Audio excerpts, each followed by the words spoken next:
there was like 12,000 people at the weigh-in, and I was stood there in my bra and knickers in front of 12,000 people. There wasn't time to be shy in Las Vegas. Welcome everybody to In the Spotlight, and I'm very pleased to be joined this time by my first sports person, Savannah Marshall. Savannah, thanks so much for joining me. How you doing? Yeah, thanks for having me, James. I'm very well. I'm good. Keeping warm in that hoodie? Yeah, I am. That would be nice and bright this morning. Yeah, love it. Great idea as well. Brilliant. How's lockdown treating you? Do you know, I'm starting to enjoy it. I've adapted. I was struggling the first 2 weeks, but now I'm into a routine and I'm enjoying it. What do you love so much about it? I think it's just I'm the type of person where I like routine and I like to know what I'm doing. And now I'm them first 2 weeks I was going to bed at 2 o'clock in the morning, getting up at 11. I think I ordered off Just Eat every other night. Whereas now I'm having cooked meals and it's the weather's nice, so that helps. And you wear bright colours as well. Yes. I live on the coast, so there's some nice walks, and I'm lucky enough to have the beach. Oh, nice. So that's a good one. Is that part of your daily routine? Go out and have a little walk or run on the beach? Yeah, that's what it is. So I'm training every day at the same time. I know what I'm doing, things like that. I'm getting me walks in, cycles, so it's good. What's training like in lockdown? How different is it? I'm quite lucky because I've got a good relationship with my amateur coach, so I've got the key to my boxing club. So I've been going in there on my own, so I'm quite lucky. But one thing I have been doing, I don't really when I'm in camp I'll only ever do sprints and then probably a long run on a weekend to keep my weight down. So I don't do that much running. But everyone doing these 5K challenges and seeing the times, I've been trying to get me 5K below 9-minute miles. And people are doing like 7. I'm thinking, God, they must just be sprinting this 3 mile. What's your record? What did you get? Like 27 minutes, but that was like, I'm thinking I'm an athlete, but I'm putting it down. I'm a boxer, not a runner. Exactly. I won't tell you my time. I really won't. It might upset you. And Probably will. And I'm not an athlete either. Anyway, right. Moving on. What do you think you've learned the most about yourself in lockdown? What I've actually learned that I can't just depend on boxing. So obviously boxing's my main source of income. And I've learned that I can't just depend on that. Really I'm 28 next week. 29 next week, and I've boxed full time since I was 16. So I've been quite lucky in that way. But what's to say box? There's not going to be no sport till Christmas time. I'm going to be out of money till Christmas, and I've learned that I can't really depend on that, because even it was the same if I come through a major injury, then I'm out again for months, and I don't want to be in this predicament again. So has that changed your mindset when boxing returns of how you're going to tackle it? Will that speed up your progress? Will that mean you look to fight a lot more than you probably plan to? Well, for me, my career has always been very stop-start. It's been through no fault of my own. I've always, give 100%. I've always been ready to fight, but just the way. But pro boxing is a business, and it's all about being at the right place at the right time. And I feel like I've always been in, the wrong place at the wrong time, so to speak. But looking back now, I could have been a world champion on the 4th of April. And that's been and gone now. So I'm thinking, right, normally you'd think, right, I've been out the ring for a couple of months, I want to warm up fight. Whereas now I'm thinking, no, I haven't got time to be messing about. I'd rather just jump straight back in, with the best. How do you cope with that mentally, knowing that, in the build up to April 4th, you're training hard, you're working hard towards it. All of a sudden, obviously the event's cancelled, the pandemic's hit. How do you cope with that mentally? Well, for me, it was just typical Savannah Marshall. My whole pro career has been like that. So it was just, this is just typical. 2 weeks before, I was at peak of my fitness, ready to fight, mentally strong, and then, could have been an asteroid, a meteoroid, or whatever. Is Or a that what's next? pandemic. Yeah, that'll be next. Well, pandemic could stop. The only thing that could stop that fight from happening. You haven't fought since, is it October you last fought? Yeah, October. Yeah. How do you cope with that? That's 7, 8. There we go. Maths on the spot here. 8 months since you last fought. No fault of your own. How do you cope with that? It's your profession. This is what you do. This is your job. You're so desperate to do it, but it's all taking you out of your hands. Financially, you only get paid when you fight. Put it that way. It's not like footballers where they still get a monthly wage, or you only get paid when you fight. But I'm quite lucky that I've got good sponsors at the minute. And even through this pandemic, I'd said to them, look, please just keep me in the loop. If you can't afford to pay me, please just let me know. And they've been honest with me, and no, we want to support you, we want to look after you. So I'm really grateful for that, and lucky that they have supported me all these months, because otherwise I'd really be struggling. But I train full time, so I've never actually stopped training. So it's not like I've had 7 months off. I'm always training, and I get really good sparring as well. So for me, that keeps me like my mind in the game, really, knowing that I'm fight fit, so to speak. How tough is it for other boxers who maybe are in a less fortunate position than you and haven't got the sponsors to support them? Yeah, well, I was literally having a conversation with one of my friends about 3 days ago, and she's not in the position that I'm in. She's not signed by a major promoter, and the boxing board have put a plan together that when boxing does come back, it will be behind closed doors, which means those ticket sellers, the ones at the bottom, the ones that really, sell the shows out, they won't be on them shows, because their job is to sell tickets, and if there's no audience, then they're not needed. So, she's in a position where she doesn't know what's going to happen. And we had the conversation that there will be a lot of boxers that probably don't return to the sport after this, because it's left them in such a financial rut. It's not worth their time. What do you think these boxers can do, and what have you been thinking yourself about future maybe away from boxing at some point? Because you did say earlier, obviously, it made you realise that it's not just boxing in this world. There's other ways. I've got to look at other options to earn a living. Well, I go through phases. One day I want to be this, and then the next day I want to do this, and I've been looking at like different courses. But give us some examples. Come on. So at the minute I want to be financial advisor. Okay, all right. But I'll probably get bored of that next week and move on to something else. I just read things on the internet and think, oh, I could do that. Oh, look at that car! I think I should be one of them. But no, I think it's all just, you're just afraid of taking risks, especially when you're used to something. And I think it's about time I start taking a couple of risks. Maybe doing them courses, even though I might lose interest after a month.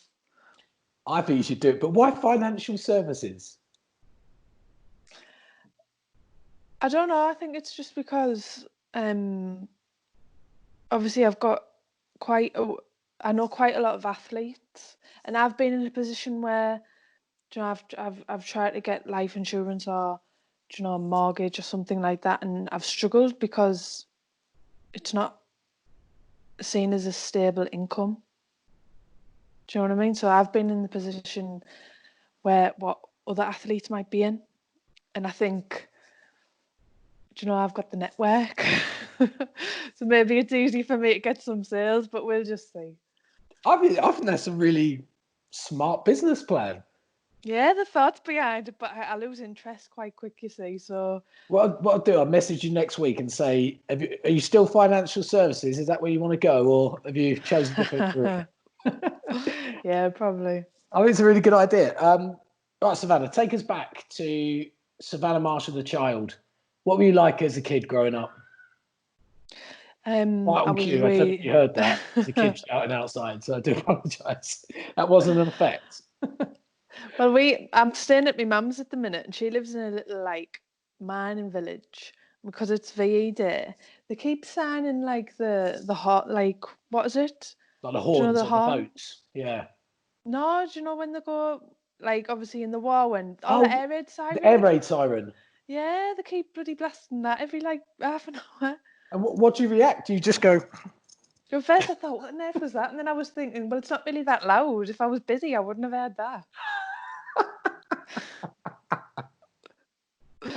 But no, so growing up, I was really painfully shy, really quiet, really shy. Never wanted to be noticed. Just wanted to blend in. why do you think that was? I don't know. I think it was just my personality. I didn't like people fussing over me, or I don't know. My mum and dad are really loud. So people joke on now saying, "Oh, no wonder you're quiet because you can't get a word in edgeways with them too." Oh, and what was school like for you then? Did you notice a change at all? Did you get to a point where you started to have a little bit more confidence in yourself and become a little bit more open, or were you still quite quiet towards the end of school? No, I was really quiet. I started boxing when I was 11. So, um, even when I boxed, I'd never ever tell people I boxed. Even when I had a fight, I wouldn't tell my mum or dad till about a couple of days before, and they'd be like, "What in Portsmouth? Are we going to get there?" And in my head, I used to think I didn't tell you because I didn't want you to come. But at school, obviously being going, the local boxing gym, there was a lot of lads from our school that went. So obviously they'd tell people I used to box and stuff, and I think I only never got picked on because people knew I boxed type thing. Whereas looking back now, I think I was a bit of a target. I will say, I'm not saying you're a target, but I will say from my experience in school, there was one lad, I remember him, and he used to go to a boxing gym.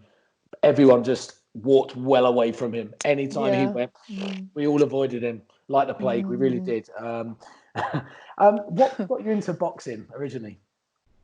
It was literally just I grew up on quite a rough estate, so I was always playing Kirby or football, whatever, and just a local a lad that used to live on my street used to go, and I always remember him running up the street at the age of 11 saying, "Oh, look at my trophy, look at the trophy I've just won." And I remember looking thinking, I want to win a trophy. So that is the reason why I started, because I wanted a little plastic cup. I mean, that's a better reason than some, I guess. Yeah. And did you enjoy it as soon as you started? Was it like this instant love? Yeah, I absolutely loved it. I can't remember why. Um, but I just loved the whole, although it's an individual sport, you're constantly competing against each other. You're in the gym and you are like part of a team. And I think that's just what I love, just the atmosphere. And when did you realise that, all right, I'm pretty good at this. Maybe this can go somewhere. I think because I always loved it and I enjoyed what I loved doing, I never really thought anything could come of it. And I think it was maybe when I was 18, I'd just turned senior, and I went to the senior world championships for England. So I was only 18. I was still a baby, and I won a world silver medal at the age of 18. And I think that's when I thought, it's probably one of my first major internationals, and I've just won a silver medal. And I think I lost out on the gold by 1 point. So it wasn't like I out my depth or anything like that. How was that experience going to your first, like the World Championships at 18 years old? Were you looking around going, "Oh my bloody hell, how have I got here?" Or was it, strutting in there, "I belong here. This is my time." No, it was well, the pre-camp was in Miami Very and nice. the tournament was in Barbados. So I remember Oh, thinking, God, it can't get better than this. Then I think the next tournament was in like Kazakhstan or something. I thought, God, what is this? Like two ends of the spectrum. it's completely different. What was Barbados like for a tournament? Oh, it was amazing. I remember going on the jet skis and there was just so it wasn't like, it was just like a holiday and there was just this massive stingray and I've never seen anything like it, just flew past like on the jet ski and then, oh, it was just unbelievable. Honestly, it was one of the best times I've ever had. But it did get better. I mean, you're the youngest ever world champion, amateur world champion. How did that feel? I think that was when the female boxing had just been announced that was going to be in 2012. So that was the qualifying tournament. So how they done it, there was only one qualifying tournament for the women because it was the first time it was in the Olympics. And how they do it in continents. So Europe can have 3 qualifiers, the Americas can have 3 qualifiers, Asia. So as I was going through there was no set like, oh, you have to get to the quarters to qualify because no one knew how many from each country, each continent it'd be where, whatever. So going through the tournament, it was always, right, you need to win this fight, you need to win that fight. But for me, going into the semis, there was 4 Europeans. So really I had to get to the final to cement my place to go to the Worlds. So for me, it was just like do or die. It was like, God, if I don't win this fight, my life's going to be over. And I went into every fight giving it everything I had. And then before I knew it, I was in the final. And it was like, God, how have I got here? And talk us through the moment when the arms lifted, the arms raised, and you're a world champion. So it was just fate because my 21st birthday was on the world final day. So I became a world champion on my 21st birthday. Yeah. Can't Unbelievable. top that. Have you been Exactly. able to top? Have you been able to top that yet? With another birthday No. on another date? No, not yet. Not yet. Maybe me 30th. We'll see what happens then. I might be top financial advisor. There you go. There you go. You need to have a little jingle on TV, a little advert. Yeah. That might be the one. Yeah. All right. So you finished school. You're now an amateur boxer. And by the way, you did quite well in school. Is that right? Yeah, I did. I left school with quite good grades. I don't think any of my family thought that I would have got good grades, but I did. I think it was just my mindset. Like I said there, it was like, oh, what am I going to do if I don't get these grades? So although I didn't get A stars or anything like that, I think I just got C's. But I just put everything into it, and I got the grades that I wanted. Where do you think that attitude has come from? Because obviously it's something that you've carried on throughout your career, but this like under pressure moment, right? I'm going to perform. I'm not going to fail. Yeah, I don't know. I think it might be a little bit of anxiety, worried about what, would happen if I fail, which in a way is a good thing. Okay, because I can imagine not many people don't look at things like that and look at the negatives. I think from a lot of sports people that I've spoken to in the past, so much of their mindset's all positivity. I think you could be one of the first that I've spoken to who actually looks at the potential negatives, and that's something to spur them on. Yeah, exactly. I always think I do look at the positives. Don't get me wrong; I'm not 100% negative, but I there's wasn't always saying that for sure. there's always that little bit of fear in my mind, thinking, right, well, I don't want to end up in this position. I don't want to be feeling like this. I want to be feeling like a world champion, so to speak. So I always do it that way.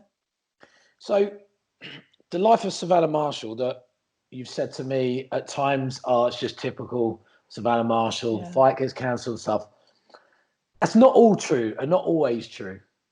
You turn professional. And who was your boxing promoter when you turned professional? Yeah, so after 2016, I just missed out on a medal for the Olympics again and got to the quarters. And I was ready to walk away. I just, looking back, well, the Olympic medal is the only one that really matters. Do you know, not without being harsh, no one really cares if, you know, Wales, Europeans, the Olympic medal that sets you up for life. And I just missed out on that for the second time. So I was ready to walk away. And then I got a contact from Mayweather Promotions approached me and asked me if I was interested in turning pro because they wanted to sign me. And I just thought, oh wow, this is too good to turn down. It was to move to America. It was to train in the Mayweather gym in Las Vegas. So I packed my bags and off I went. I was going to say, how quickly did you get your bags packed and we're on that plane? Sold my car, sold everything. And I was back within 6 months.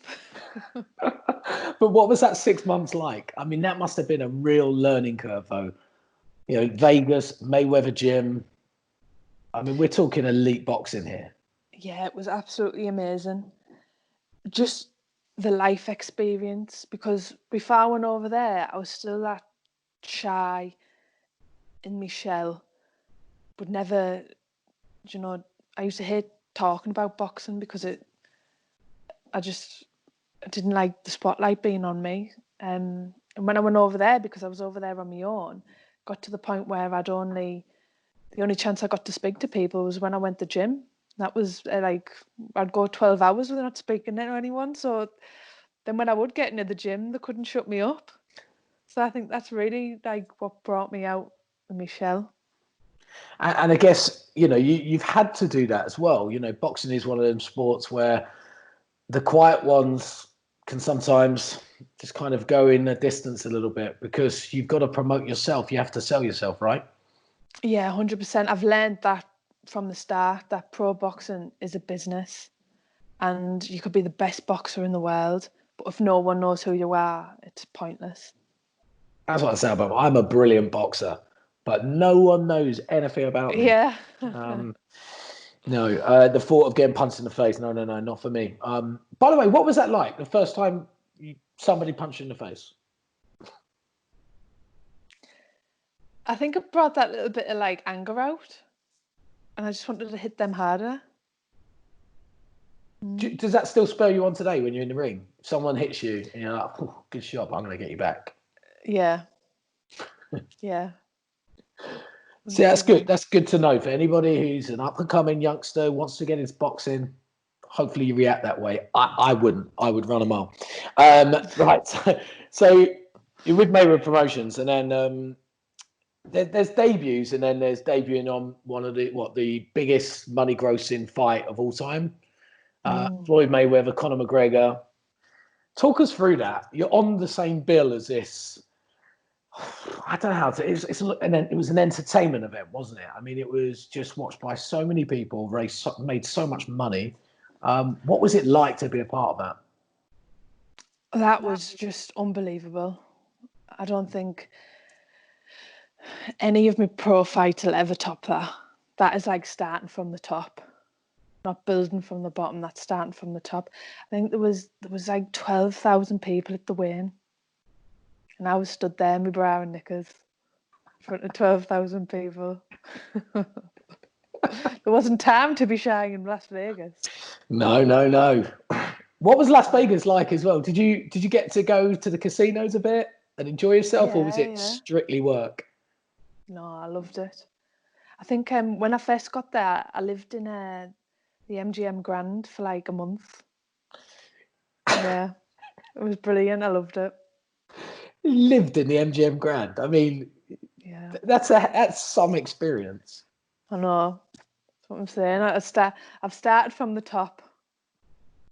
But there's roller coasters that Yep, go up yep. straight away and then all of a sudden come down, but then they go back up again. So Mm-hmm. there's no reason why you can't go back up again. What was your game in the casino? Did you go on the slots or roulette or blackjack or anything like that? Yeah, I learned how to play blackjack. Yeah, any good? Yeah, so I was on the tables.